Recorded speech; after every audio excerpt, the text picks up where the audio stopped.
So everybody, welcome to another edition of our Swing Time video calls, and I'm very, very happy to welcome Nick Marsh to the show. Nick, how are you, my friend? How are you, Ian? Cheers, yeah, all good, thanks. Thanks for having me. No, it's an absolute pleasure. It really, really is. So, look, Nick, we obviously met when you took part in a 2020 Pro Tour event at Crossland Heath. But of course, you know, there's a story to getting into golf. So how did you get into golf? Golf has run in my family for many years. My dad actually works in golf. My dad sort of runs golf courses and is general manager at a golf course currently out in Sudan. And golf has, like I say, has been in our family for a long time. And I've been playing golf for, what am I now? I'm 25 now. I started when I was 3 years old playing golf. So it's quite a long story. So it was always going to happen then, wasn't it? Golf was always going to play a big part. Is it? I guess it was something you enjoyed then from a young age. Yeah, definitely. You know, like I say, it helped my dad. You know, obviously working in golf. My dad is a golf professional, so he got me into golf at a really early age. So far it's been a real nice journey. Fantastic. Which was the first club that you were attached to then? I guess it was one that your father was at. Yeah, well, my dad worked abroad. My dad has worked abroad for many years, so we've actually lived and travelled around different countries with my dad. First started off playing golf out in Portugal at Pine Cliffs, little golf course in the Algarve, and then from Pine Cliffs moved to Qatar, in Doha in the Middle East, to Qatar Golf Club. And then we spent 4 years there, and 2003 to 2010 lived out in Mauritius, a little island in the Indian Ocean. And then from 2010 we moved back to the UK, and I've been living here ever since. Wow. Do you fancy going back to Mauritius? Is that on the list? Yeah, well, it's a lovely place, and obviously spent 7 years growing up there, which was awesome. But I went back there about 2 years ago. From my sister actually got married out there 2 years ago, so I've been back since. It's a long way to go, but beautiful place. I'll tell you something, Nick. Actually, that leads us perfectly on to the next question, because somebody like you've travelled the world, you've played some wonderful courses. You know, you've been here, there, you've been everywhere. Is there a particular course that for you, if there was only one place you could ever play at for the rest of your life, it just sticks with you? What would you say is your favourite course? Definitely the golf course out in Mauritius that my dad was working on, Le Toucherock golf course. It was on its own little island. So Mauritius has got quite a few little islands around it, and the golf course was on its own little island. So the only way you could get there was by boat. But no, that place is special. You know, I played on there for 7 years, which was unbelievable, and you know, got such fond memories of that place. And yeah, that's definitely. If there was one course I could play for the rest of my life, it would be definitely that. Do you know what? I think I've never played it. I can already tell you that would probably be mine. Just the fact it's in Mauritius, that would do for me. Yeah, it is special. I tell you, there aren't many places like it. You know, it's great to look back on. We had such fond memories living out there for 7 years, but which was lovely. So where are you playing? You say you're back in the UK now. So where are you playing your golf now? Huddersfield Golf Club. Literally, wonderful. The golf course is just at the back of my house here. So, you know, it's I can walk onto the 17th green. It'd take me about 2 minutes. So, do you get many wayward shots into your garden? No, we're fortunately enough. There's a couple of trees that sort of prevent any balls getting into our garden. Fantastic. Look, Nick, at the minute we can't get out on the course, of course. Of course. But how are you keeping yourself sort of game ready at the minute? Are you able to practice at home? Yeah, I've got sort of a makeshift net set up in the garage, and I've only a few days ago I managed to order one of these putting mats that you can get online. So I've got one of those coming on Wednesday. But they've all sold out, so unfortunately, that I'm quite fortunate that I've been able to get hold of one. But no, like I say, it's unfortunate times for everybody. You know, we don't know when this is going to end. We don't know when normal life could continue again. So unfortunately, we've just got to do the best we can.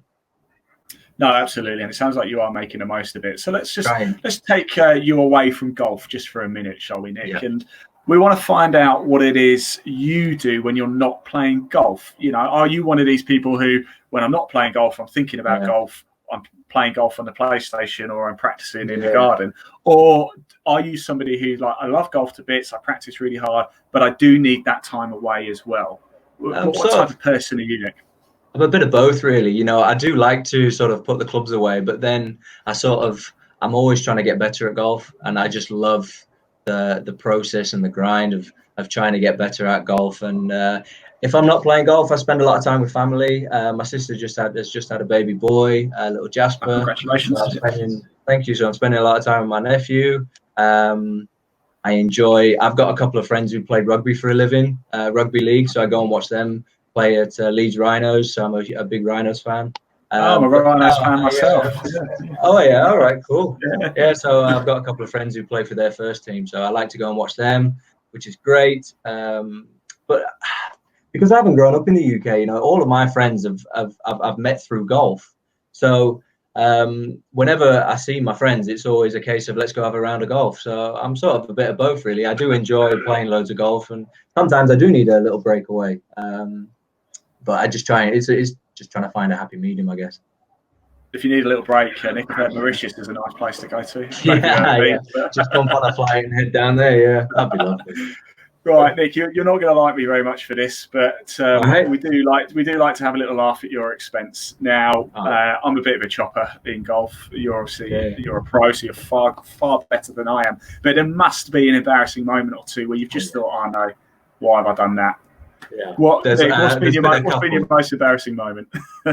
There's been a couple, let me tell you, but the one that really sticks out was I was playing in a amateur tournament quite a few years ago down south at Royal Cinque Ports Golf Club, and basically the first hole is sort of like a little dogleg left, and the putting green is slightly to the right of the first and next to the clubhouse. And cut a long story short, the wind was off the left.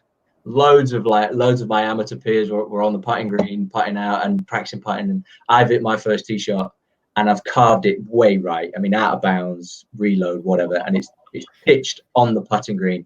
How it didn't kill one of my peers, I have no idea. But unfortunately, quite a few people didn't let me live it down for quite some time. But I mean, talk about how to beat your opponents, really, trying to take them out. But that's probably one that sticks in my mind. You know, nearly killing, a couple of golfers on a putting green, which doesn't. But it was taking it out to the extreme, isn't it? That is absolutely, yeah. I know, but it's just one of those moments where he's just saying, "Oh God, next, throw me another ball, I'll try again." So, talking of sort of being on the tee and stuff like this, I always find this intriguing. I like to ask this question to everybody I speak to, especially pro golfers, because you're completely different to me. As I've said to everybody, I'm about a 20 to 22 handicap, so the expectation for me isn't particularly great. So when I get on the first tee, I'm well aware that there's probably a 25% chance it's going to go out of bounds.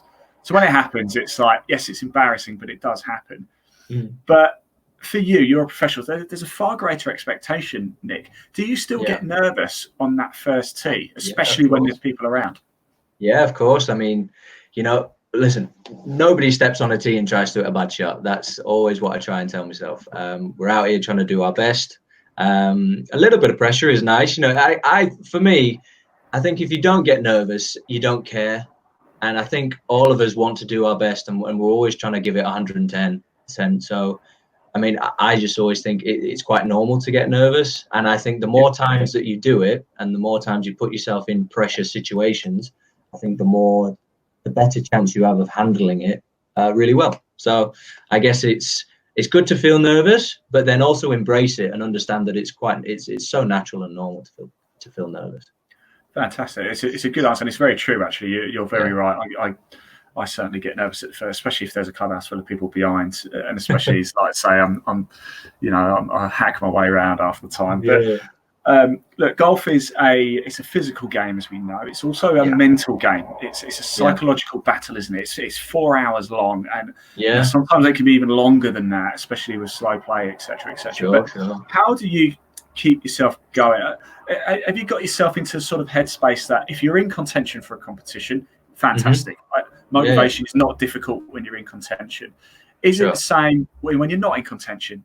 Is it still the sort of got 4 holes to go? If you're in contention, I'm in the zone. If you've got 4 holes to go and you're not in contention at all, you're nowhere near the top of the leaderboard. Sure. How do you focus?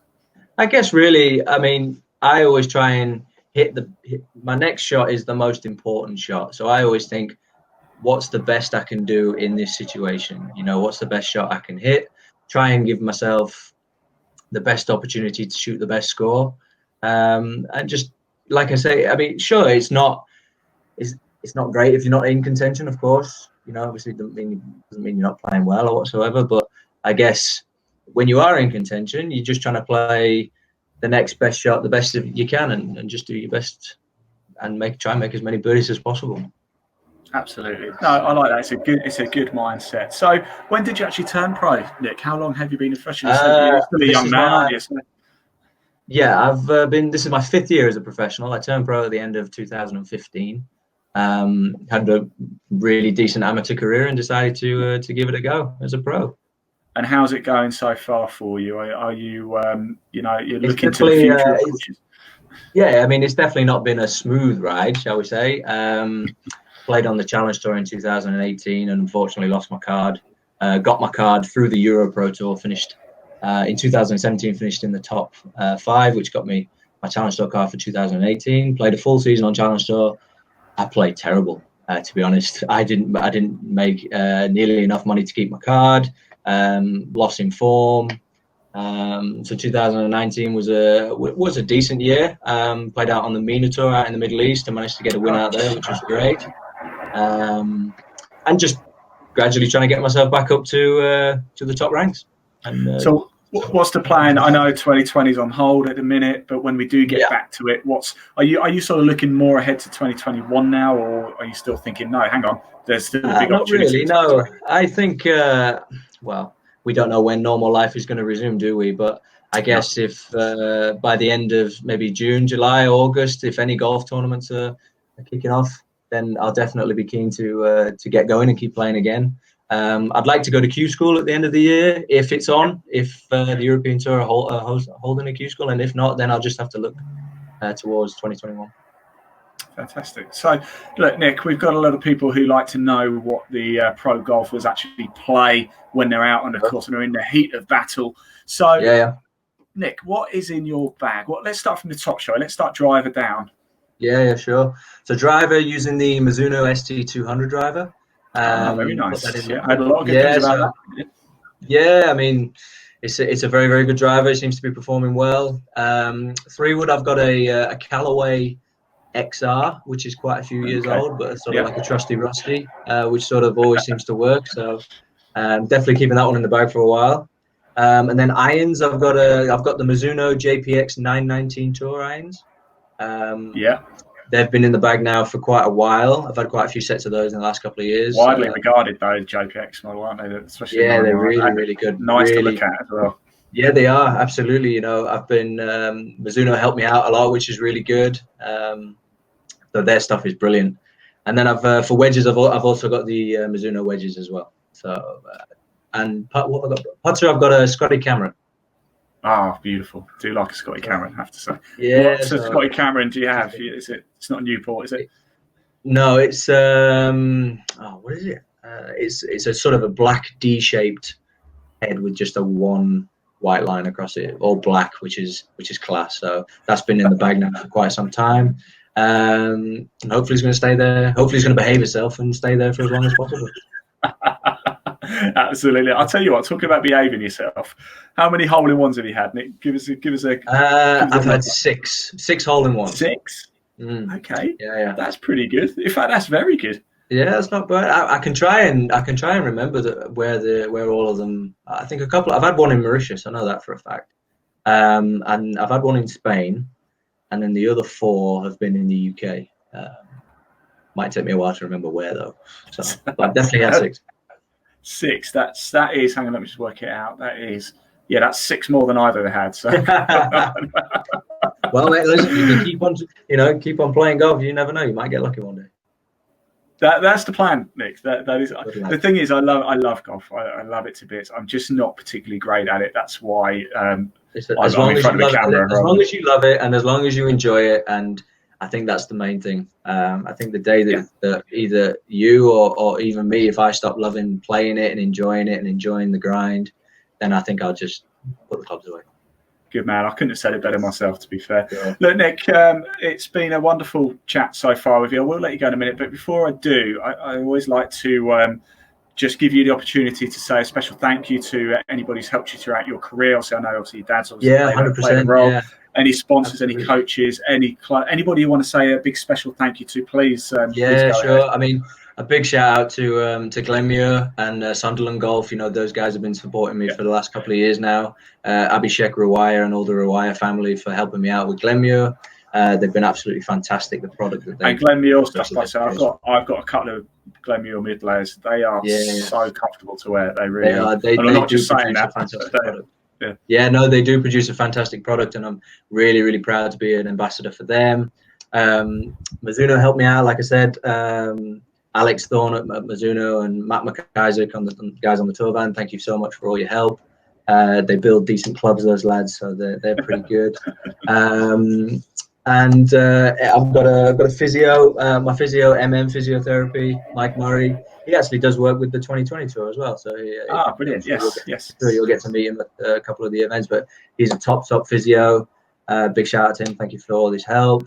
I've got Aduco. Don't know if you can see the logo there. Aduco. They're my brother-in-law's IT company. Thank you for all their support. They're absolute legends. And my coach as well, Andrew Nicholson. Can't forget him. The main man himself, Andrew, for all his help. He's absolute class. Great coach. Fantastic. Look, Nick, I can't wait to see you back out. We will see you on the 2020 Pro Tour. Likewise, looking forward to seeing you again, Ian. Thanks a lot for the interview, and cheers for inviting me. No, it's been a pleasure, Nick. Thank you so much. Stay safe, won't you? And I'll see you on the course sooner rather than later. Yeah, you too, mate. Take care of yourself.